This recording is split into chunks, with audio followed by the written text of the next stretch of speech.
Hi everyone. Welcome to the Stat Talk podcast. For today's episode, hatid sa atin ng Philippine Statistics Authority or the PSA and the Department of Information and Communications Technology or DICT.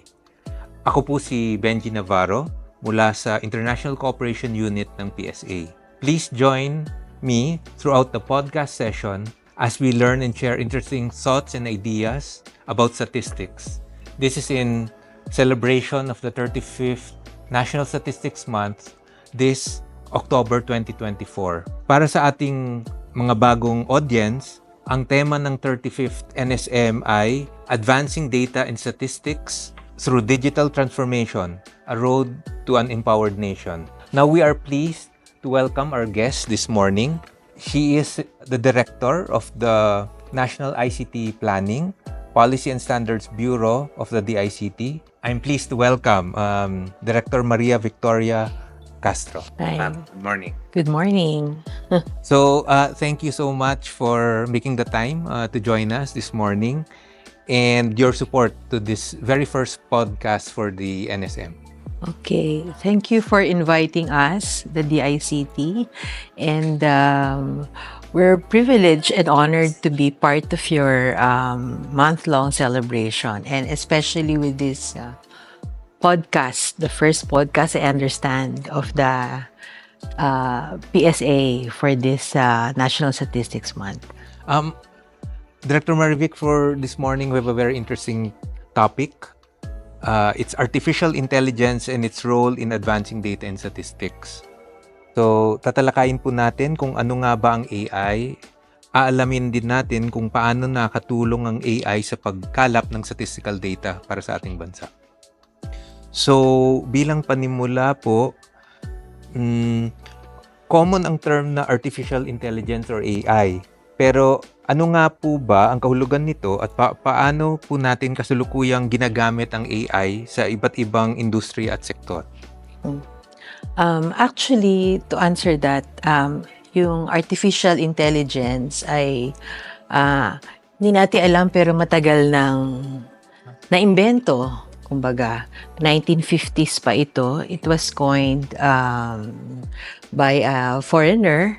So, ang ibig sabihin ng artificial intelligence ay ito yung mga computer systems na more or less nag-i-imitate o pwedeng gawin ng mga machines na ginagawa ng tao. So, more or less parang ganon yan. Malaki ang naging development itong sa artificial intelligence na ito, but hindi natin alam na matagal na pala nating ginagamit. Okay. Okay. Sa tingin ninyo, sa inyong palagay, ano ang role ng AI sa digital transformation, particular sa statistika? So the role of AI for statistics, especially since we are celebrating the NSM. Okay. Kasi bago nga itong, well, it's not a new technology, hindi siya bago, but yung paggamit nitong artificial intelligence ay ngayon lang natin nagiging, kumbaga, mas madaming gumagamit compare dati. Yung sa ating mga kababayan, sa ating mga kabataan na gumagamit ng, for example, yung subscriber sa telepono or Facebook, yung mga social media. Pag hindi nyo, napapansin nyo minsan, biglang, bakit kaya yung pinupuntahan nito sa Facebook, alam niya kung ano yung mga gusto ko, di ba? Yung mga sites na puntahan. So, gumagamit po ng artificial intelligence, yung Facebook or yung Meta, para malaman o ma-predict niya kung ano yung mga gusto nating puntahan. So, ito pong mga ganitong bagay is malaki yung potential, lalo na sa larangan ng statistika. Dahil sa statistics, tayo ay nagre-research at marami tayong datos na kailangan malaman, di ba? Nagko-conduct kayo ng mga survey, tinitingnan nyo ano yung mga saloobin, for example, ng mga tao. So, using artificial intelligence, actually, malaking tulong para sa PSA lalo na. Dahil ang dami-dami nyo or you're utilizing voluminous data at pag gumagamit kayo ng artificial intelligence sa pag-process nitong mga datos na ito, napapabilis. Kasi pwede niyang, malaman, like for example, using machine learning or whatever, pwede niyong malaman kung ano yung, for example, yung trends, yung mga datos niya na pinuntahan. Pag nagkondak kayo ng, for example, the household census yearly or ano ba every 4 years, di ba? So, sa dami ng inyong sample, napapabilis niya yung processing ng samples na ito. At pwede niyang ma-predict ano ba yung trend. Unlike before na mga tao yung nagko-compute, di ba? Gumagawa ng statistical analysis. But ngayon, using artificial intelligence, the computer systems can help you predict or can help you identify ano ba yung trends na ito. So, napapabilis yung proseso ng data. Okay, thank you. Itong machine learning matagal nang ginagamit dito sa ating bansa. Well, maraming forms kasi ang AI. Maybe you could Yes. elaborate. Oh, so, depending on our audience. yes, one of them, yung sinasabi kong machine learning, ito yung ginagamit normally pagdating sa mga research, mga ganyan. Ibig sabihin, nag-i-input ka ng mga datos at yung machine na yun or yung computer system, siya yung nag-a-analyze. So, isang importanteng aspect nito, lalo na for the statistics, is yung quality ng datos na nilalagay ninyo. So, that means, kailangan siguro magkaroon ng mga standards, paano kinukuha yung mga datos na ito. Kung gumagamit kayo ng, for example, mga tinatawag nating geotag, alam mo kung saan nanggaling itong datos na ito. Yung mga standards na ito, pwedeng ilagay yun dun sa machine learning. But ang artificial intelligence, kumbaga, inaaral niya. So, kung ano yung klase ng datos na ilalagay mo dun sa machine, yun din yung aaralin niya. Kaya pag hindi maganda yung datos, syempre, hindi rin maganda yung magiging resulta. But there are other forms of AI. Isa nating tinatawag is yung mga ginagamit sa robot, for example. That kind of an artificial intelligence na ngayon, may mga robots na tayong nakikita for services, for example, yung sa mga healthcare or yung pag-alaga sa mga tao sa ibang bansa.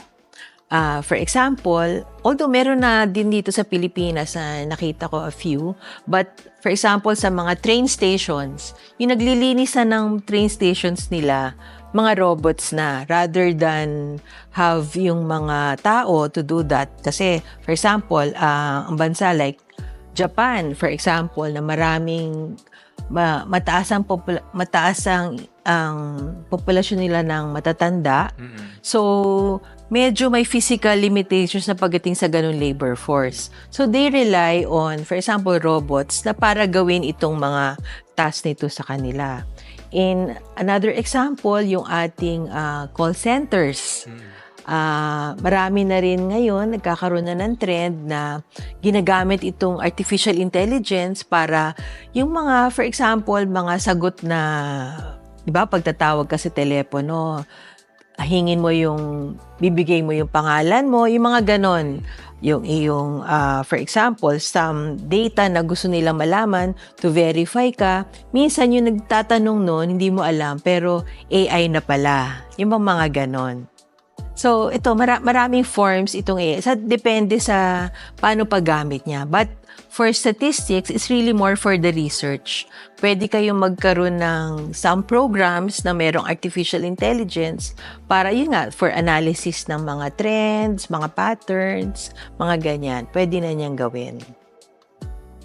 Okay.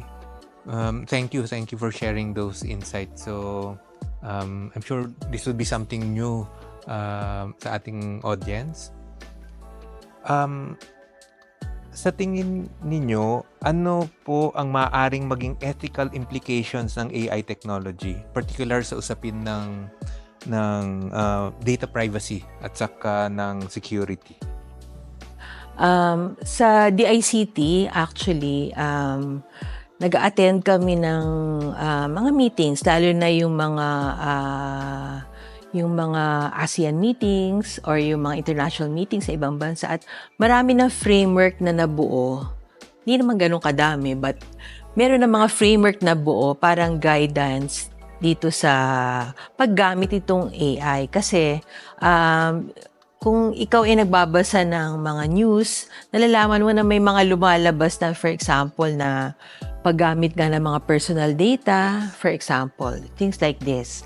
So, kasi like, for example, in kahit na anong programming, minsan, hindi mo naiisip na nagkakaroon pala ng mga dangers, unintended, for example, yung consequences. Like for example, may tinatawag kami ng some ethical standard na fina-follow namin is yung, or na-identify nila, yung tinatawag natin mga gender biases. Ibig sabihin, like, for example, meron silang artificial intelligence na pinapagawa pero lagi lang na i-refer na unintentionally na for example,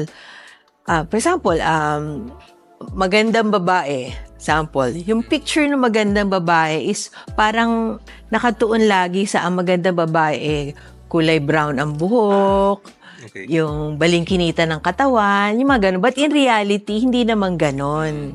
So, kaya yung iba, yung mga eksperto lalo na, pinopoint out na meron mga ganitong klaseng biases na lumalabas minsan sa paggamit or pagbuo mo ng AI programs.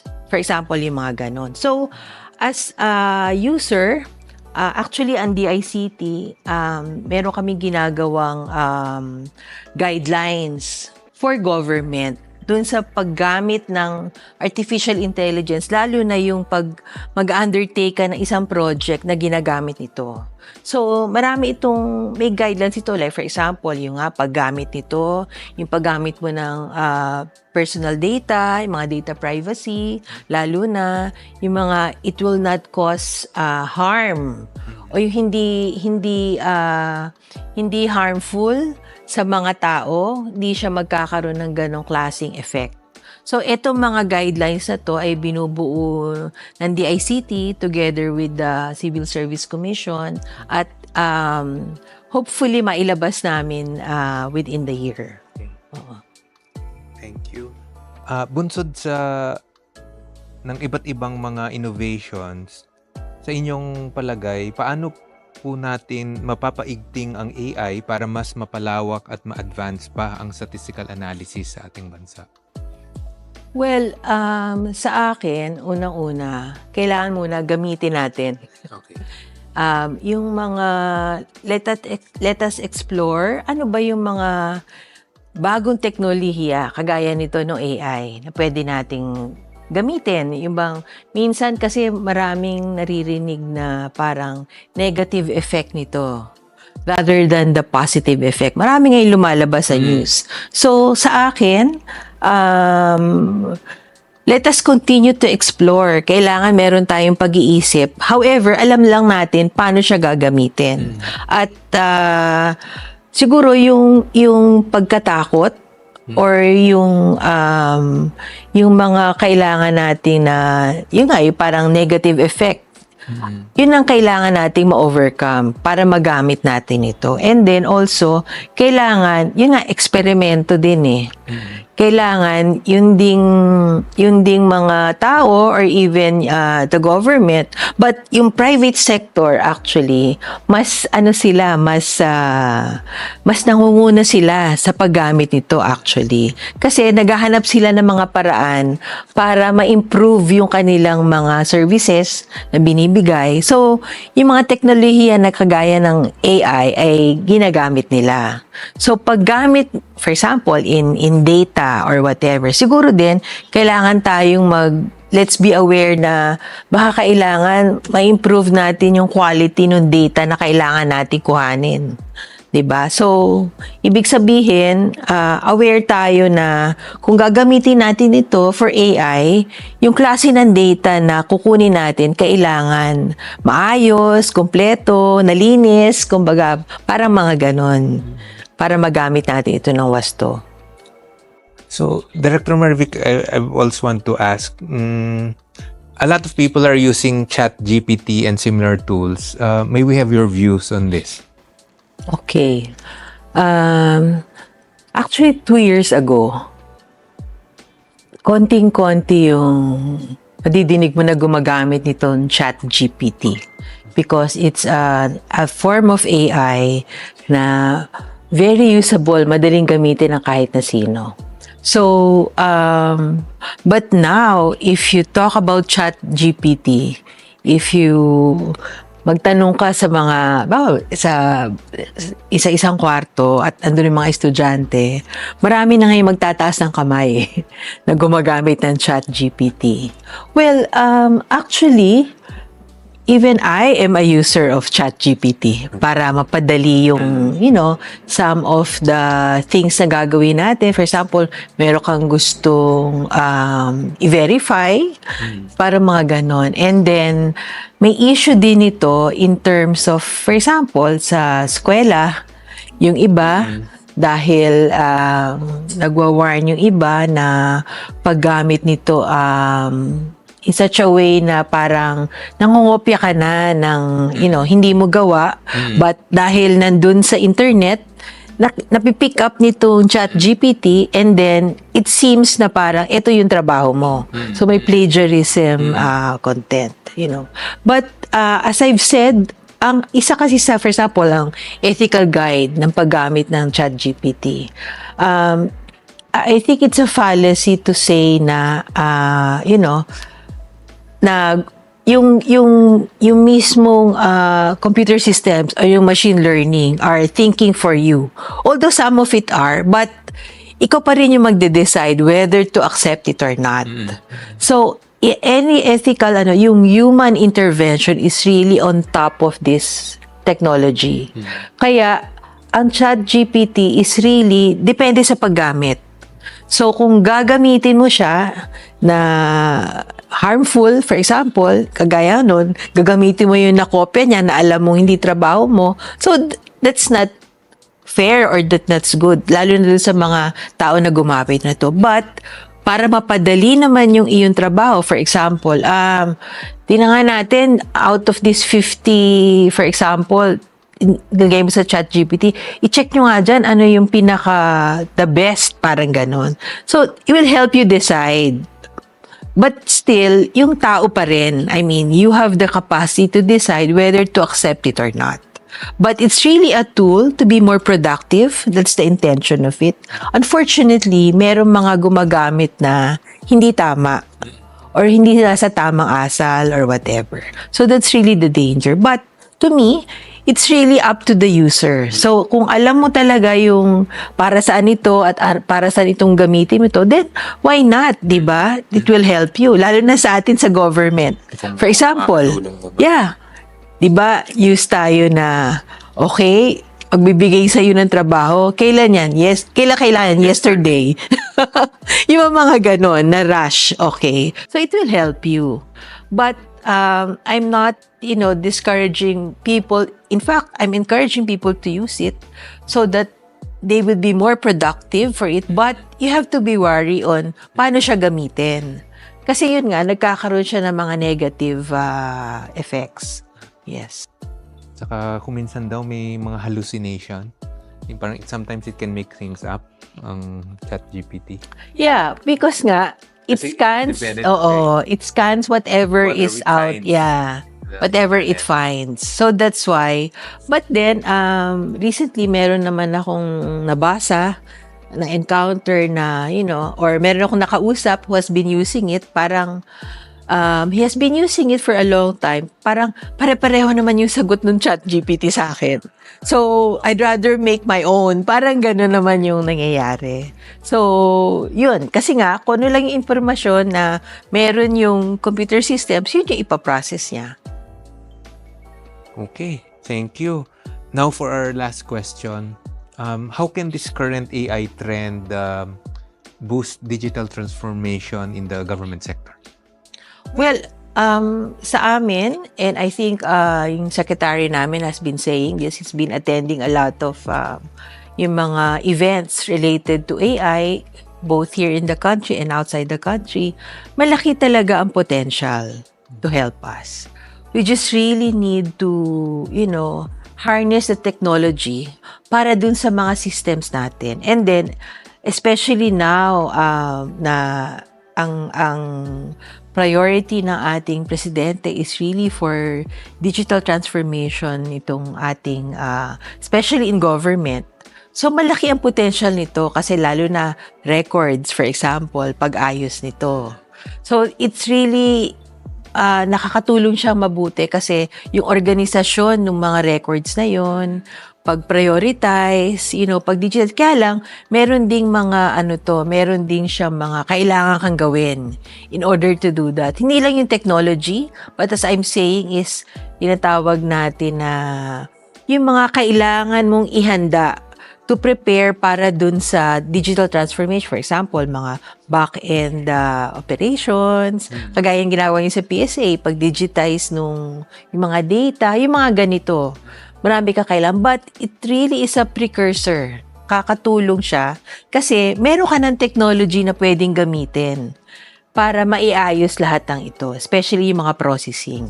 So, in terms of services, talagang makakatulong din, lalo na for example, for disaster, marami siyang applications eh. One is for example, placement. It can predict, for example, if you have data na saan-saan ba, for example, yung mga nasalanta ng bagyo or whatever, ilan yung population nandito. Kung meron kang AI, mas mapapabilis pa itong pag-identify nito. Okay. Thank you. Thank you for those insights. So, sana po ay nakaka-relate kayo sa ating interactive discussion on this topic this morning. Indeed, there are many reasons para maging interested at appreciative tayo sa teknolohiya at estatistika, lalo na kung paano ito higit na makakatulong sa mabuting layunin at kaparaanan.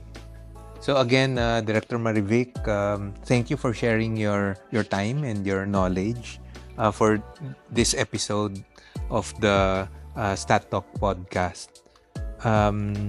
So we are happy to conclude today's episode. For sure, marami-rami pa tayong abangan at matututunan sa next Stat Talk podcast natin. You may have a message or invitations which you would like to share or relate to our audience, especially in support of our 35th NSM celebration.